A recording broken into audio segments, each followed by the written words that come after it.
Okay, good morning students. आपने हमने कल क्या पढ़ा था?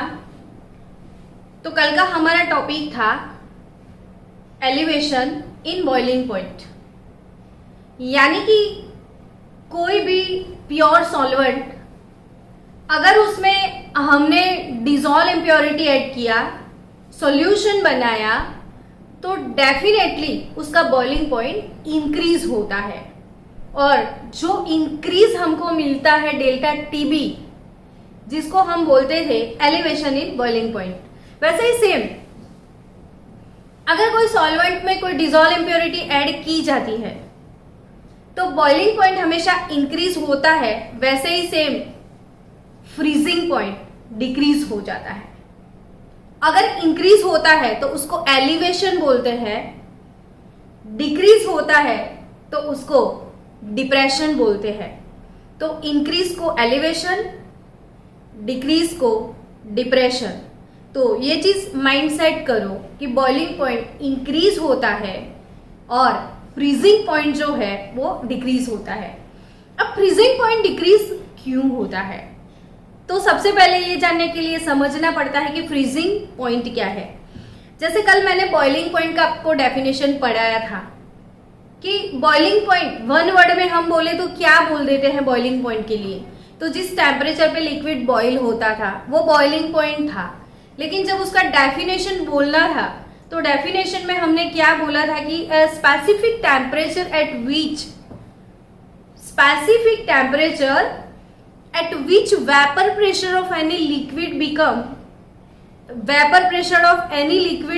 1 bar. Vapor pressure of any liquid becomes 1 bar or is equal to the external pressure is called boiling point. वैसे ही freezing point क्या होता है? तो हम सिंपल लैंग्वेज में अपनी अंडरस्टैंडिंग के हिसाब से अगर आंसर देना चाहते हैं तो फ्रीजिंग पॉइंट के बारे में हम ये बोल देते कि जिस टेम्परेचर पे लिक्विड फ्रीज होता होगा, जो टेम्परेचर पे लिक्विड फ्रीज होता है उसको फ्रीजिंग पॉइंट बोल देते हैं। तो कौन से टेम्परेचर पे वाटर फ्रीज होता है? तो सबको पता है वाटर का फ्रीजिंग पॉइंट, आई थिंक पता ही होगा कि 0 डिग्री सेल्सियस।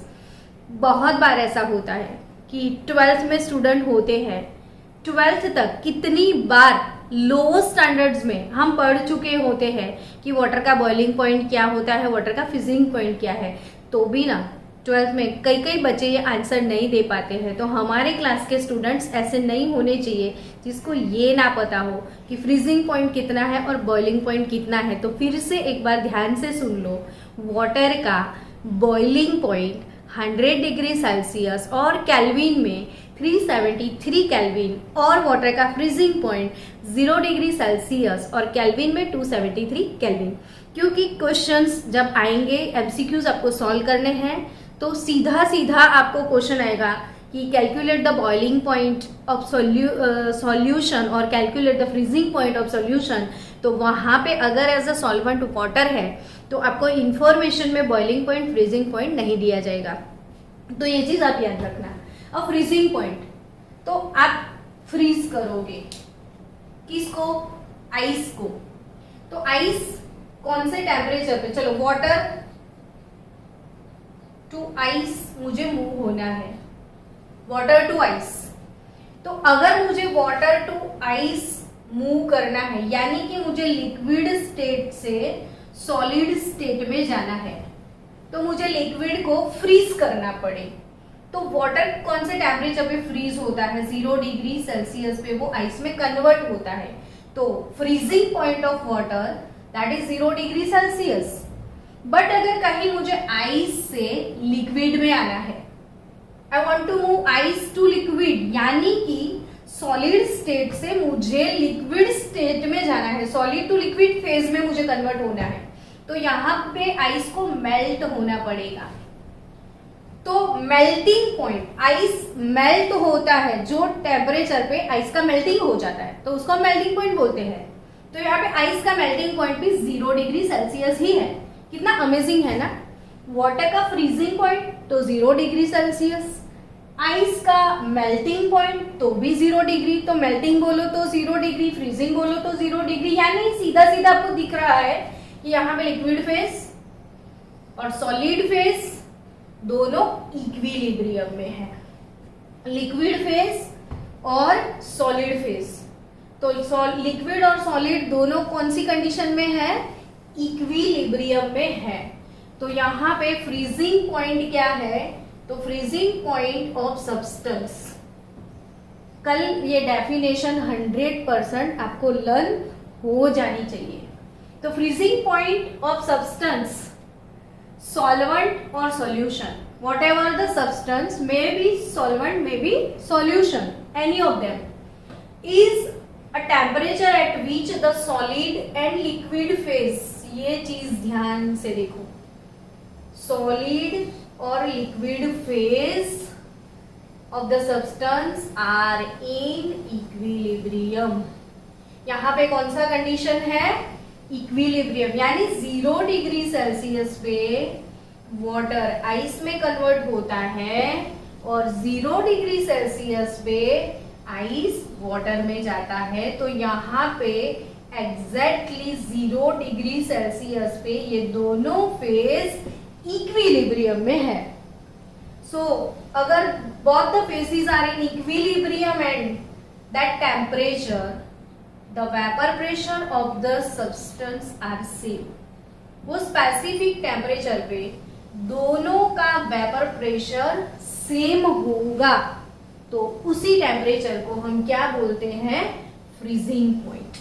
तो यहाँ पे फ्रीजिंग पॉइंट क्या है? तो फ्रीजिंग पॉइंट यानी कि वो स्पेसिफिक टेम्परेचर जिस टेम्परेचर पे सॉलिड और लिक्विड दोनों फेज हमारे इक्विलिब्रियम में है। तो डिप्रेशन इन फ्रीजिंग पॉइंट, चलो मैंने कल एक common day to day life में जो फिनोमिना हम देखते हैं वो मैंने डिस्क्राइब किया था आपको, कि जैसे कठोर जो है उसको कुक करना है फास्ट, तो हम प्रेशर कुकर के अंदर सॉल्ट डालते हैं, मतलब पानी के साथ सॉल्ट मिलाते हैं या सोडा डालते हैं। तो प्रेशर कुकर के 2 रीज़न मैंने आपको बताए थे। एक तो सॉल्ट या सोडा डालने से वो सॉल्यूशन बन जाएगा और सॉल्यूशन का वेपर प्रेशर डाउन हो जाता है।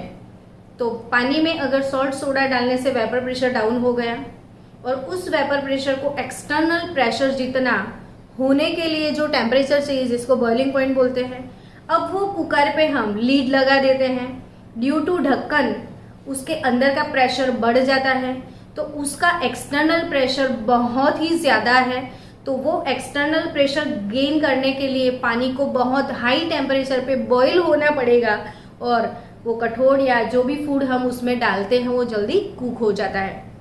वैसे ही सेम जब वो आइसक्रीम बनाने वाले जो अंकल हैं, वो आइसक्रीम का जो मशीन रखते हैं जिसमें आइसक्रीम को उनको फ्रीज करना है, तो उसके आसपास वो जो आइस डालते हैं वो आइस में नमक मिला देते हैं बहुत सारा। तो क्यों आइस में नमक डाला जाता है? तो उसके पीछे का लॉजिक क्या है? तो जो आइस में हम नमक डालते हैं तो इसलिए कि आइस का मेल्टिंग पॉइंट नहीं, फ्रीजिंग पॉइंट डाउन हो जाता है। वहां पे फ्रीजिंग पॉइंट में डिप्रेशन आता है, तो 0 डिग्री से डिक्रीज होके माइनस में जाएगा, तो ज़्यादा कूलिंग इफेक्ट आएगा और ज़्यादा कूलिंग इफेक्ट आने की वजह से आइसक्रीम फटाफट से जम जाएगा। तो आइसक्रीम जल्दी जमाने के लिए फ्रीजिंग पॉइंट डिक्रीज किया गया। कैसे? तो आइस में सॉल्ट डाल के। तो अब यहाँ पे डिप्रेशन इन फ्रीजिंग पॉइंट पढ़ते हैं। और दूसरी चीज एक बार फिर से आपको समझा दूं कि ये हमारे पास टेम्परेचर वर्सेस वेपर प्रेशर का प्लॉट समझते हैं। Temperature versus vapour pressure. तो टेम्परेचर वर्सेस वेपर प्रेशर मैंने कल बॉइलिंग पॉइंट का ग्राफ आपको समझाया था। आज वो बॉइलिंग और फ्रीजिंग दोनों फिनोमिना को साथ में डाल के समझते हैं। ये यहाँ पे हमारे पास वेपर प्रेशर है, यहाँ पे हमारे पास टेम्परेचर है।